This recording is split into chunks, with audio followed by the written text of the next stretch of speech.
Since Hamas lit the match, the Middle East has become a raging inferno.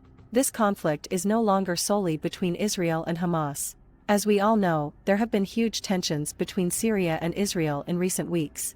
Earlier this week, Israel Defense Forces conducted air attacks in Syria on military positions of pro-Iran extremists. The Israeli army's news staff stated that this was in reaction to mortar firing on its territory. Earlier, Israel stated that mortars were being fired from Syria. In response to these acts, Israeli airplanes bombed the Syrian army's military facilities. Following the strike, the Israeli government sent a warning to the Syrian side, urging them not to escalate the confrontation. Given the problems between Israel and Hamas, the chance of Syria being involved in this conflict is very high. This is especially relevant given that Israeli jets have carried out repeated attacks on Syrian territory during the last week. Unfortunately, not long after this fight, the scale of the conflict in Syria rose slightly, and as a result, 8 people died there.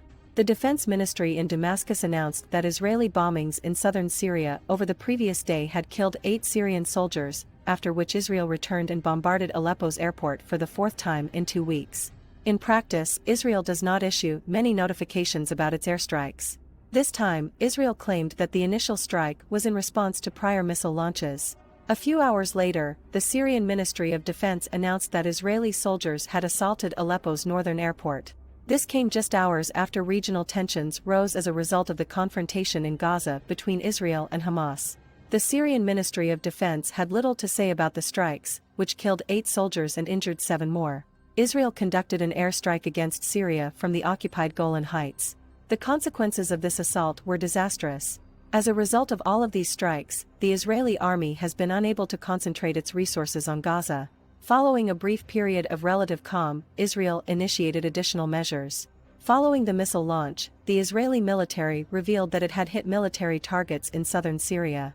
According to a statement issued by the Israeli Defense Forces, the strikes targeted rocket launchers, which were the source of the rockets fired into Israeli territory.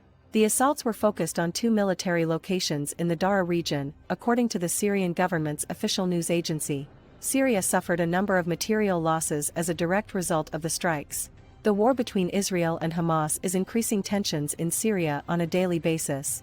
Israel has occupied the Golan Heights, which are located in Syria, since 1967. Nonetheless, Syria has been the subject of sustained Israeli fire over the last 2 weeks. Israel is also waging a major offensive on Gaza while also conducting operations in Syria. Yesterday, Israeli armored forces started an assault on Gaza's major metropolis from 2 distinct directions.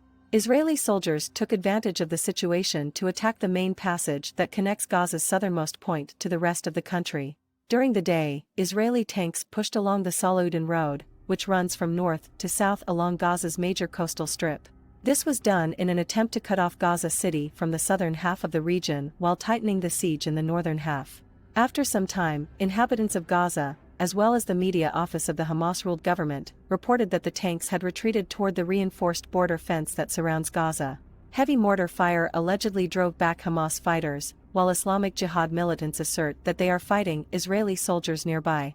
As a result, there has been an increase in the number of international requests for the protection of the Palestinian people. Israel declared that its soldiers had successfully set free a captive soldier from Hamas. The army has identified the woman as Ori Megadish, and medical personnel have examined her. Her condition was excellent, according to the man who rescued her. The Israeli government provided no information regarding the circumstances behind her release. The Israeli army claims to have attacked over 600 militant targets in recent days as it intensifies its ground operations in an area where the Palestinian population is in desperate need of gasoline, food, and clean water. There were reports of Israeli tanks shooting at vehicles near Gaza City as the army set up positions on the main route in the area overnight.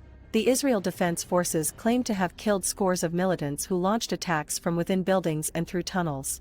At the same time, the Israeli military claimed that the strikes destroyed a Hamas-controlled facility. Health officials said it was impossible to evacuate a hospital targeted by Israeli soldiers.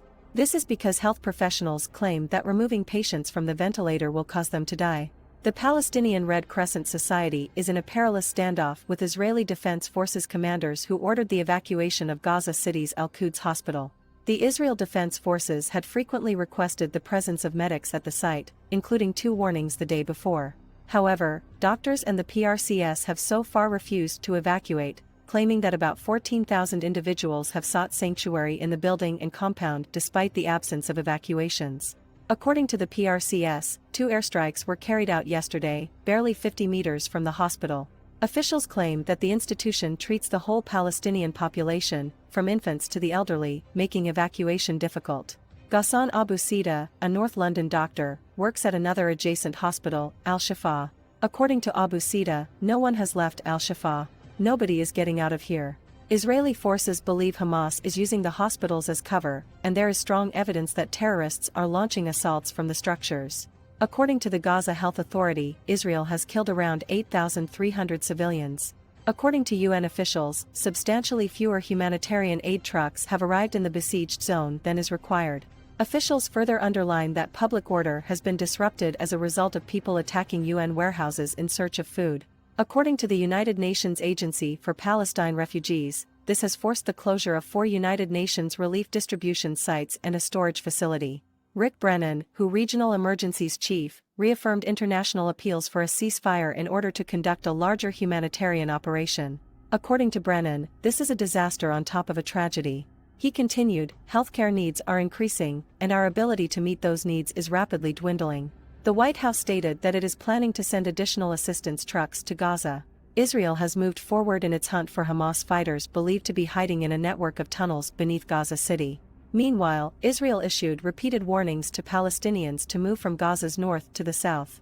Many Palestinians remained in their homes, some were worried that they would be evicted, while others were concerned about Israeli air strikes further south. According to the Islamic Jihad militant group, which fights alongside the ruling Hamas in Gaza, our task today is to fight and fight and fight. The militants said that a ceasefire is not appropriate at this moment. According to the Israeli military, 4 top Hamas officials were killed. According to Israeli military spokesman Rear Admiral Daniel Hagari, the army will continue to increase its ground operations. According to Hagari, additional infantry, armored, and combat engineering units are entering Gaza to resume full-force coordinated attacks by land, air, and sea. Israel is making rapid progress. The Gaza Strip and the vital cities are fully encircled. Hundreds of Israeli tanks have crossed the border and infiltrated the city. More than 100 planes are in the air, preparing the way for the tanks. Hamas commanders are being assassinated one by one. All identified targets are being destroyed as soon as possible. Terrorists rushing to the border seeking assistance are unclear about how